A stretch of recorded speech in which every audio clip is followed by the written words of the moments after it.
প্রথম মাসে করোনার টিকা 60 নয়, দেয়া হবে 35 লাখ ডোজ। কোভ্যাক্স দেবে 6.5 কোটি ভ্যাকসিন। জুনের মধ্যে আসবে প্রায় 1 কোটি 28 লাখ টিকা। রাজধানীতে অবৈধ ভিওআইপি চক্রের কাছে মিলল 3,500 টেলিটক সিম। 5 কোটি টাকার যন্ত্রাংশ জব্দ। আটক 2 কোটি টাকা রাজস্ব ফাঁকির অভিযোগ। এবং খরা মৌসুম না আসতেই খাখা করছে তিস্তা। বোরো আবাদে সেচ নিয়ে দুশ্চিন্তায় কৃষক। ভারতের সঙ্গে পানি বন্টন ও চীনের মহাপরিকল্পনা বাস্তবায়নের তাগিদ।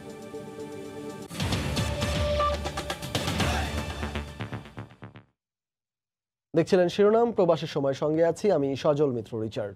সেবা দিতে ক্ষমতায় এসেছে জানিয়ে প্রধানমন্ত্রী শেখ হাসিনা বলেছেন, প্রযুক্তি সম্পন্ন কৃষি ভিত্তিক শিল্প গড়ে তুলতে হবে দেশব্যাপী। বৃহস্পতিবার সকালে গণভবন থেকে ভিডিও কনফারেন্সে 100 কৃষি প্রযুক্তি অ্যাটলাস এর মোড়ক উন্মোচন করে একথা বলেন তিনি। এ সময় মানসম্মত পণ্য উৎপাদনে আঞ্চলিক পরীক্ষাগার স্থাপনের তাগিদ দেন প্রধানমন্ত্রী। চাষযোগ্য জমি দিন দিন কমছে, তার উপর বাড়ছে ছোট্ট এই ভূখণ্ডে জনসংখ্যার চাপ। কিন্তু এর মধ্যেও গেল কয়েক বছরে কৃষকদের অক্লান্ত পরিশ্রমে খাদ্যে স্বয়ংসম্পূর্ণ অবস্থান গড়েছে দেশ। পণ্যভিত্তিক উৎপাদনের সূচকে বিশ্বের শীর্ষভাগে এখন বাংলাদেশের নাম। যে প্রযুক্তি দেশের কৃষিখাতকে এই শক্তিশালী ভিত্তির ওপর দাঁড় করিয়েছে, সেই সব উদ্ভাবনী কৌশলকে এবার প্রাতিষ্ঠানিক উদ্যোগে মলাটবদ্ধ করল সরকার। বাংলাদেশ কৃষি গবেষণা কাউন্সিলের উদ্যোগে সেরা 100 কৃষি প্রযুক্তি অ্যাটলাসের মোড়ক উন্মোচন করলেন প্রধানমন্ত্রী। বৃহস্পতিবার গণভবন থেকে ভিডিও কনফারেন্সে এই অনুষ্ঠানে রাজধানীর বিআইসিসি সম্মেলন কেন্দ্রে যোগ দেন সরকার প্রধান। আমাদের প্রচেষ্টা ছিল কিভাবে বাংলাদেশকে আমরা খাদ্যের স্বয়ংসম্পূর্ণ করব, কারণ আমরা ব্যবসা করতে আসিনি, আমরা দেশের মানুষের জন্য কাজ করতে এসেছি।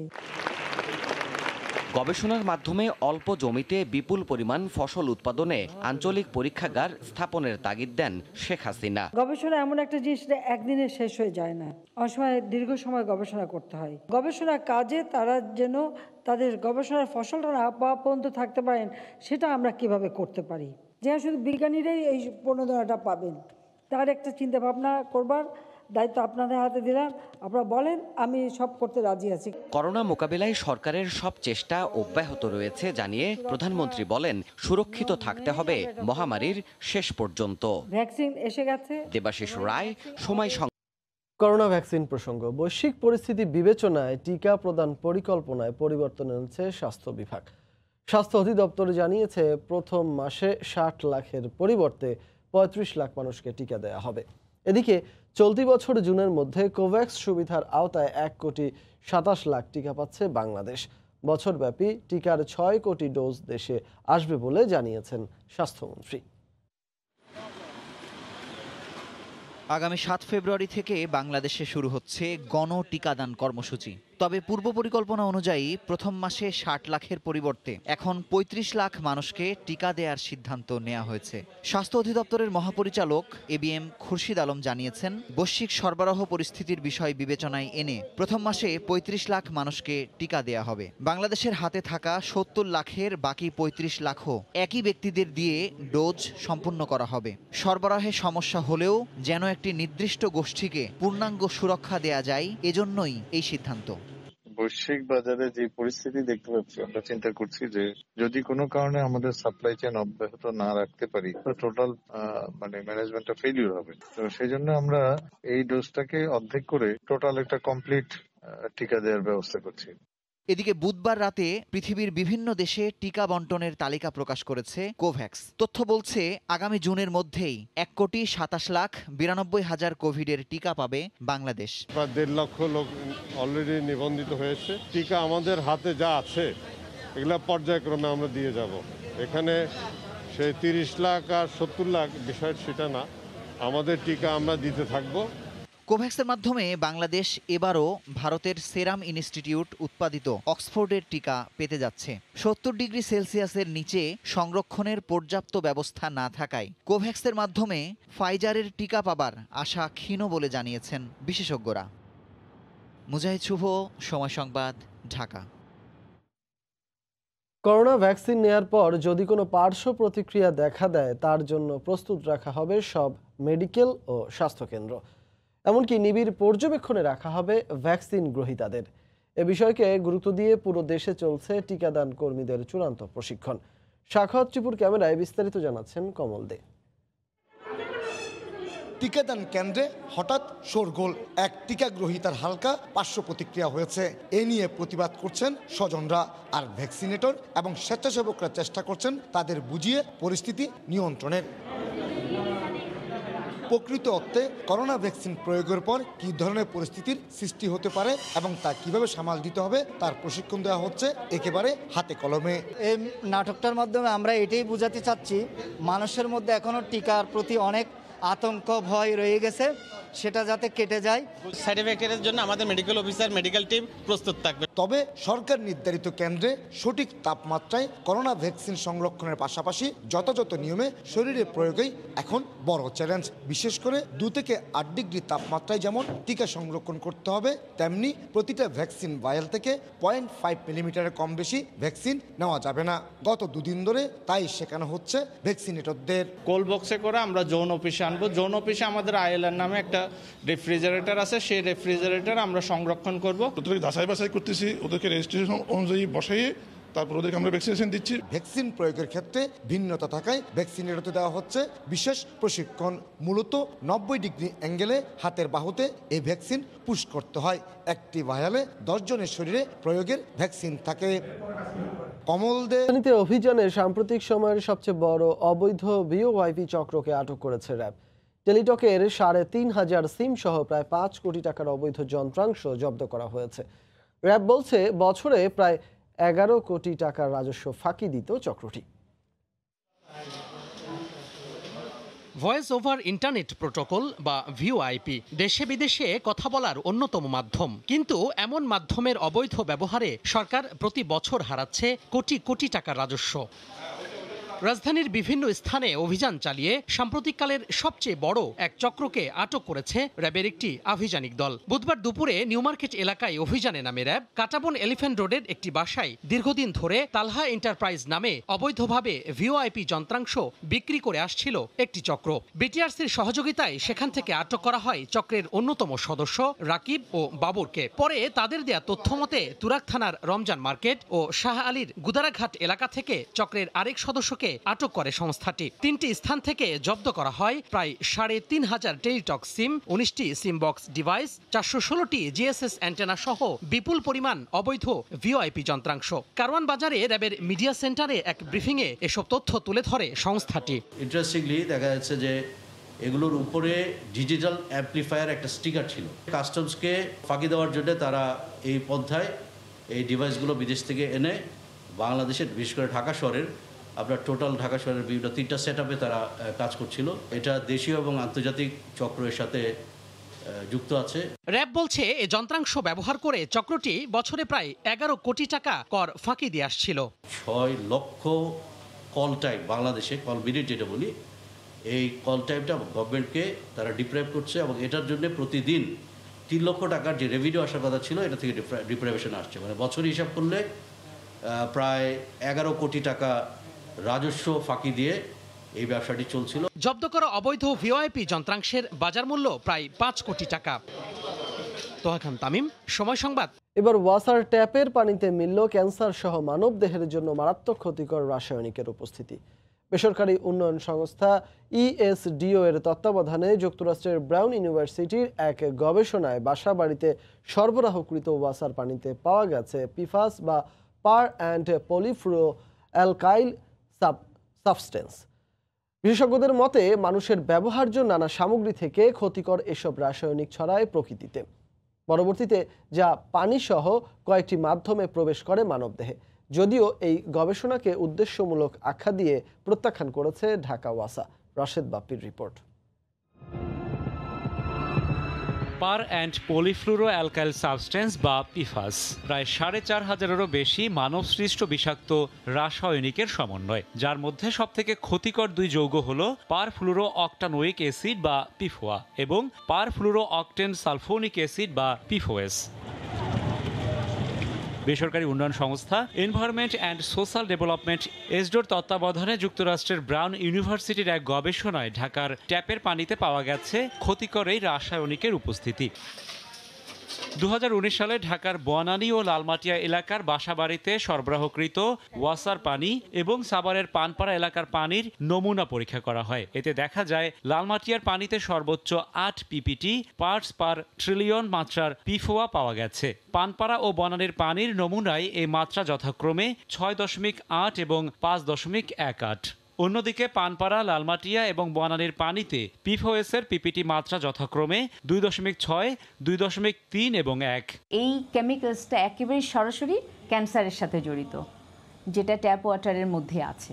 এর আগে 2015 সালে ব্যক্তিগত উদ্যোগে দেশের উপকূলীয় এলাকার পানি জাপানের ইয়োকোহামা ন্যাশনাল ইউনিভার্সিটিতে পরীক্ষা করান ঢাকা বিশ্ববিদ্যালয়ের মৎস্য বিজ্ঞান বিভাগের শিক্ষক ডক্টর মোহাম্মদ হাবিবুল্লাহ আল মামুন। কেমিক্যালসগুলা আমাদের মানুষের জন্য ক্ষতিকর, বিভিন্ন ধরনের হেলথের অ্যাডভার্স ইফেক্ট আছে, এমনকি ক্যান্সারও হতে পারে। এদিকে এসডোর গবেষণাকে উদ্দেশ্যমূলক বললেও নিজেদের পানি পরীক্ষার বিষয়ে কিছু জানায়নি ওয়াসা। অন্যদিকে তথ্য উপাত্ত বিশ্লেষণ করে সিদ্ধান্ত নেওয়ার কথা জানিয়েছে পরিবেশ অধিদপ্তর। রাশেদ বাপ্পি, সময় সংবাদ, ঢাকা। এখনই পানি প্রবাহিত হচ্ছে না তিস্তায়, অথচ খরার ভরা মৌসুম আসতে এখনো ঢের বাকি। এই অবস্থায় সেচ নির্ভর বোরোর আবাদ নিয়ে চরম দুর্ভাবনায় এই অঞ্চলের হাজার হাজার কৃষক। এই পরিস্থিতিতে আবার সামনে এসেছে ভারতের সঙ্গে পানি বন্টন চুক্তি আর চীন প্রস্তাবিত সমন্বিত তিস্তা মহাপরিকল্পনা দ্রুত বাস্তবায়নের দাবি। শাকিল মাহমুদের ক্যামেরায় রিপোর্ট রতন সরকারের। বিশাল বিরান ধুধু মরুর বুকে দাঁড়িয়ে আছে তিস্তা ব্যারেজ। 3 লাখ কিউসেক পানি নিঃসরণ ক্ষমতা সম্পন্ন এই ব্যারেজ দিয়ে এক ফোঁটা পানিও প্রবাহিত হচ্ছে না এখন। দেশের সবচেয়ে বড় এই তিস্তা সেচ প্রকল্পের 1,11,000 হেক্টর জমিতে সেচ দিতে শুষ্ক মৌসুমে 10,000 কিউসেক আর ক্ষীণ ধারায় হলেও নদীর প্রবাহ ধরে রাখতে আরও 4,000 কিউসেক পানি দরকার। যখন পানির প্রয়োজন এই সময় আমরা পানি পাই না। চলতি বছর আমরা টার্গেট করেছি আমরা 60,000 হেক্টর জমিতে ইরিগেশন দেব। এই পরিস্থিতিতে আবার সামনে এসেছে দশকের পর দশক ধরে ঝুলে থাকা ভারতের সঙ্গে তিস্তা চুক্তির ইস্যুটি। এসেছে চীন প্রস্তাবিত তিস্তা মহাপরিকল্পনা বাস্তবায়নের তাগিদ। নদীর পানিকে ঠিক রাখার জন্য যে মহাপরিকল্পনা মাননীয় প্রধানমন্ত্রী নিয়েছেন, এই কাজটি দ্রুত কাজ শুরু করার আমরা দাবি করতেছি। 2 বছরের সমীক্ষা শেষে 8,500 কোটি টাকার ঋণ সহায়তা সহ চীনের প্রস্তাবিত প্রকল্প শিগগিরই শুরুর আশা পানি উন্নয়ন বোর্ডের। কৃষি জমি অনেক উদ্ধার হবে, যেটা আমাদের এই এলাকার ব্যাপক উন্নয়ন সাধিত হবে। বাংলাদেশে তিস্তা নদীর পুরো 130 কিলোমিটার অংশে ব্যাপক খনন করে রিজার্ভার তৈরি, 2 তীর সংরক্ষণের মাধ্যমে ভাঙন রোধ ও জমি উদ্ধার করে অর্থনৈতিক জোন, স্যাটেলাইট টাউন তৈরি সহ প্রযুক্তি নির্ভর আধুনিক কৃষি ব্যবস্থা গড়তে একটি প্রকল্প প্রস্তাব সরকারের কাছে দিয়েছে একটি চীনা প্রতিষ্ঠান। রতন সরকার, সময় সংবাদ, তিস্তা ব্যারেজ। বিভিন্ন ক্ষেত্রে অবদানের স্বীকৃতি স্বরূপ 21শে পদক 2021 পাচ্ছেন দেশের 21 জন বিশিষ্ট ব্যক্তি। বৃহস্পতিবার সন্ধ্যায় সংস্কৃতি মন্ত্রণালয় এক বিজ্ঞপ্তিতে পদক প্রাপ্তদের তালিকা প্রকাশ করে। বিজ্ঞপ্তিতে জানানো হয় 21 জনের মধ্যে 4 জন পাচ্ছেন মরণোত্তর। ভাষা আন্দোলনে অবদান রাখায় পদক পাচ্ছেন মোতাহার হোসেন তালুকদার, শামসুল হক ও আফসার উদ্দিন আহমেদ। মুক্তিযুদ্ধে পাচ্ছেন গোলাম হাসনায়েন, ফজলুর রহমান ফারুক ও সৈয়দা ইসাবেলা। এছাড়া সাংবাদিকতায় অজয় দাশগুপ্ত। ভাষা আন্দোলনের শহীদদের স্মরণে 1976 সাল থেকে প্রতি বছর বিভিন্ন ক্ষেত্রে বিশেষ অবদানের স্বীকৃতি হিসেবে এ পুরস্কার দিয়ে আসছে সরকার। মিয়ানমারে সামরিক শাসন দক্ষিণ এশিয়ার জন্য একটি ক্ষত, তবে রোহিঙ্গা ইস্যুতে যুক্তরাষ্ট্র বাংলাদেশের পাশে রয়েছে। বৃহস্পতিবার বিকেলে সচিবালয়ে বাংলাদেশে নিযুক্ত মার্কিন রাষ্ট্রদূত রবার্ট মিলার সাংবাদিকদের একথা বলেন। মিয়ানমারে যে সামরিক শাসন শুরু হয়েছে তা দক্ষিণ এশিয়ার গণতন্ত্রের জন্য একটি ক্ষত। এই ঘটনায় রোহিঙ্গা জনগোষ্ঠীকে ফিরিয়ে নেওয়ার ব্যাপারে আমরা উদ্বিগ্ন। তবে রোহিঙ্গা জনগোষ্ঠীর যে কোনো বিষয়ে যুক্তরাষ্ট্র সবসময় বাংলাদেশের পাশে রয়েছে।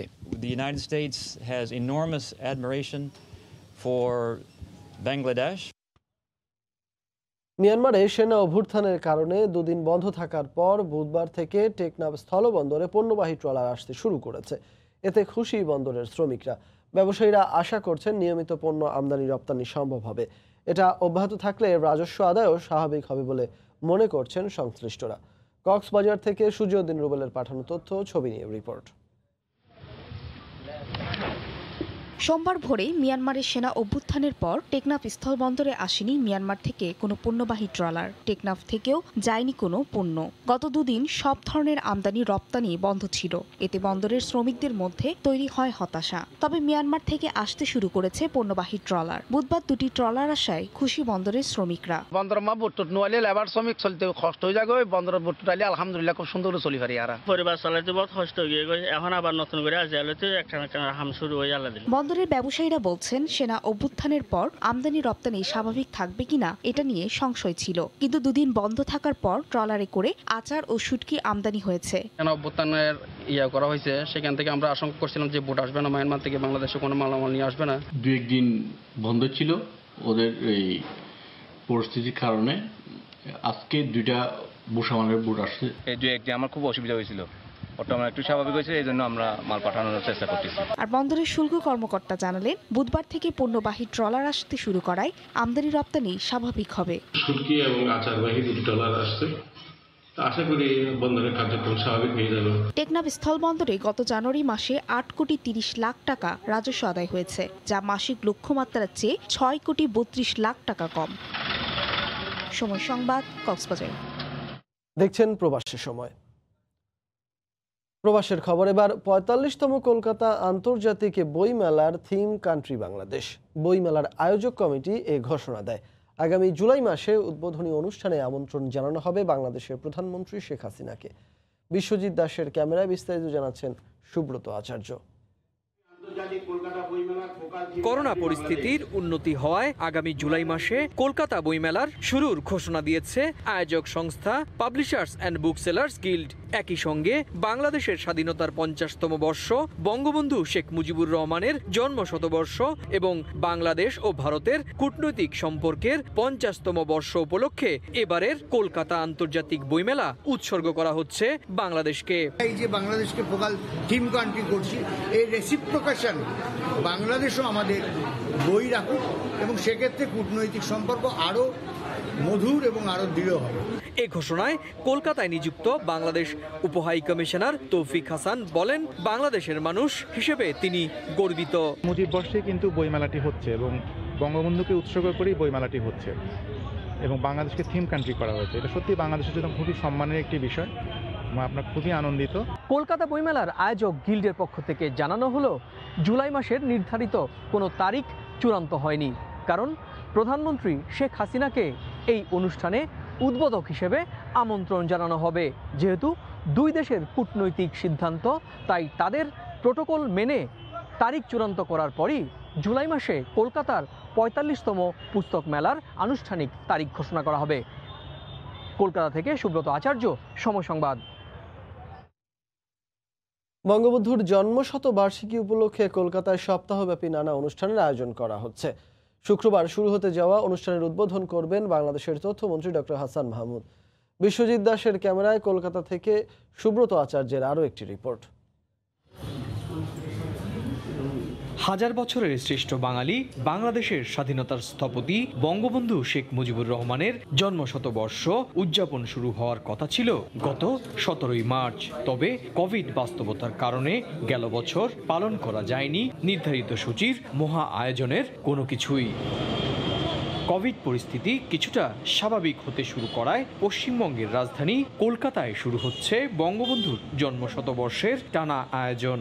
এই আয়োজনের অংশ হিসেবে কলকাতার নন্দনে শুরু হবে 5 দিন ব্যাপী বাংলাদেশ চলচ্চিত্র উৎসব। সেখানে দেখানো হবে 32টি বাংলাদেশি সিনেমা। 1972 সালের 6 ফেব্রুয়ারি বঙ্গবন্ধু ভাষণ দিয়েছিলেন ঐতিহাসিক ব্রিগেড গ্রাউন্ডে। সেই ভাষণের 50তম বর্ষে জাতির পিতাকে স্মরণ করতে রাখতে সেখানে আয়োজন করা হয়েছে বড় অনুষ্ঠানে। ওই অনুষ্ঠানে সংবর্ধনা দেয়া হবে মুক্তিযুদ্ধে নানাভাবে শরিক হওয়া 12 জন ভারতীয় নাগরিককে। মুজিব বর্ষের ব্যাপ্তিটা বাড়ানো হয়েছে, এখন 16ই ডিসেম্বর 2021 পর্যন্ত আমরা মুজিব বর্ষ পালন করব, যে কারণে অনেকগুলো কোভিডের কারণে যেসব প্রোগ্রাম আমরা করতে পারিনি সেগুলো করার কিন্তু এখন সুযোগ সৃষ্টি হয়েছে। আর এখন যেহেতু কোভিড পরিস্থিতি উন্নতি হচ্ছে, যৌথভাবে বাংলাদেশের তথ্য মন্ত্রণালয় ও কলকাতার বাংলাদেশ উপদূতাবাসের আয়োজিত অনুষ্ঠানের উদ্বোধনে থাকবেন বাংলাদেশের তথ্যমন্ত্রী ডক্টর হাসান মাহমুদ। সুব্রত আচার্য, সময় সংবাদ, পশ্চিমবঙ্গ, ভারত। তুষারপাতে বিপর্যস্ত নিউ ইয়র্ক সহ যুক্তরাষ্ট্রের বিভিন্ন অঞ্চল। বরফে রাস্তাঘাট ঢাকা পড়ায় ব্যাহত হচ্ছে যান চলাচল।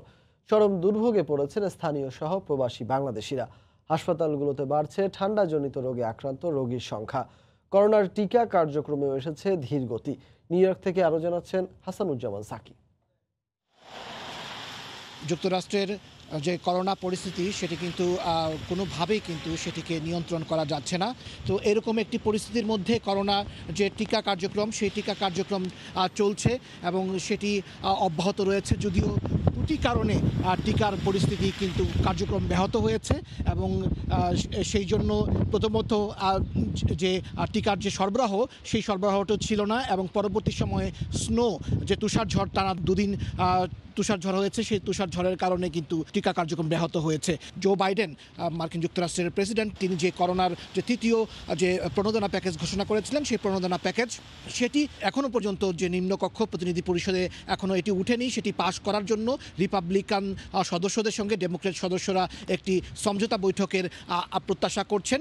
সেই পরিস্থিতিটি রাজনৈতিকভাবে সেটি যেন সর্বাত্মকভাবে এই বিলটি পাশ করা যায়, এতে করে যুক্তরাষ্ট্রের মানুষ জনগণ আবারও $1,400 একটি এককালীন ভাতা পাবেন এবং এর আগে প্রথমে $1,200 পেয়েছেন, তারপরে $600 পেয়েছেন। এখন যদি $1,400 পান সেইটি কিন্তু সরকারকে আর ফেরত দিতে হচ্ছে না এবং এটির উপরে কোনো ট্যাক্সও হবে না। অভিবাসন সংক্রান্ত যেসব উদ্যোগ জো বাইডেন নিয়েছেন সেই সব নির্বাহী আদেশগুলো দিয়েছেন, সেই সব নির্বাহী আদেশগুলো ঠিকমতো কার্যকর করা যাচ্ছে না, কারণ মহামারী ঠেকাতেই এখন সরকার বেশি ভূমিকা রাখছে। তো সামগ্রিকভাবে এই ছিল যুক্তরাষ্ট্রের করোনা পরিস্থিতি। দিন যতই যাচ্ছে করোনায় মৃত্যুর হার ততই বাড়ছে আয়ারল্যান্ডে। অতীতের সব রেকর্ড ভেঙে দুদিনে প্রায় 200 মানুষের মৃত্যুতে উদ্বেগ বেড়েছে। দেশটিতে বসবাসরত বাংলাদেশিদেরও বেড়েছে চিন্তা।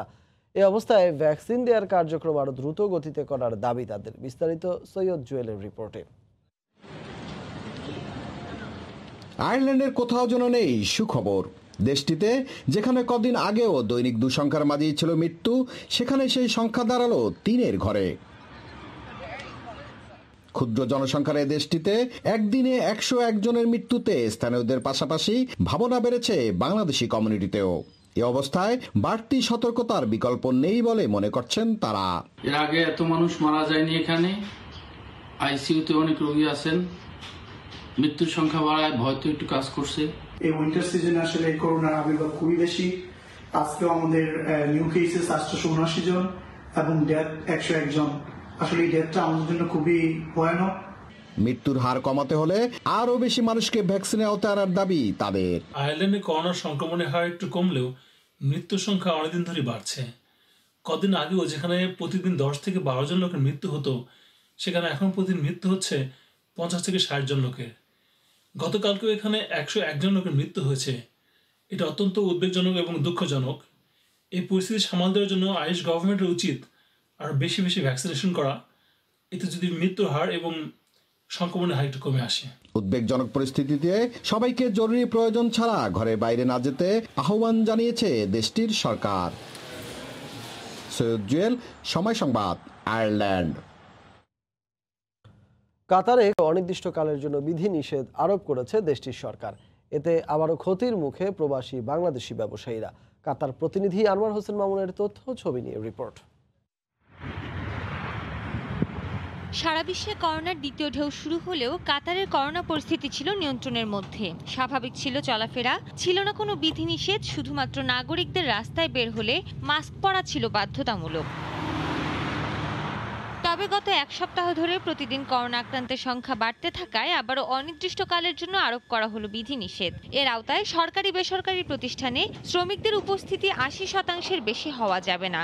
বন্ধ রাখতে হবে পার্ক, সমুদ্র সৈকত ও পর্যটকদের ভ্রমণ জাহাজ। রেস্টুরেন্ট, সেলুন সহ বিভিন্ন ব্যবসা প্রতিষ্ঠানের ওপর জারি করা হয়েছে বিধিনিষেধ। আর এই বিধিনিষেধ অমান্য করলে জেল সহ হতে পারে জরিমানাও। সকল কাতার প্রবাসীদেরকে অনুরোধ করব কাতার সরকার যে নিয়মগুলো দিয়েছে সেগুলো অনুসরণ করার জন্য এবং সেগুলো মেনে চলার জন্য। মাত্র 30% লোক রেস্টুরেন্টগুলোতে বসে খেতে পারবে। এই জন্য আমাদের রেস্টুরেন্ট ব্যবসায়ীদের জন্য খুবই ক্ষতিকর একটা বিষয়। কাতারে এ পর্যন্ত করোনায় মৃত্যুবরণ করেছেন 250 মানুষ, আক্রান্ত হয়েছেন 1.5 লাখের বেশি। দেশটিতে শুরু হয়েছে করোনা টিকাদান কার্যক্রম। সময় সংবাদ, কাতার। কানাডার রিজেন্ট পার্ক এলাকায় বন্দুকধারীর গুলিতে 4 বাংলাদেশি আহত হয়েছেন। তাদের মধ্যে একজনের অবস্থা আশঙ্কাজনক বলে জানিয়েছে পুলিশ। স্থানীয় সময় মঙ্গলবার রাতে এই গুলির ঘটনা ঘটে। এক বিবৃতিতে পুলিশ জানায় ঘটনাস্থলের ভিডিও ফুটেজ সংগ্রহ করা হয়েছে। সন্দেহভাজন দুজনকে খুঁজছে তারা। এই ঘটনায় দোষীদের গ্রেফতারের পাশাপাশি শাস্তি দাবি করেছেন প্রবাসী বাংলাদেশিরা।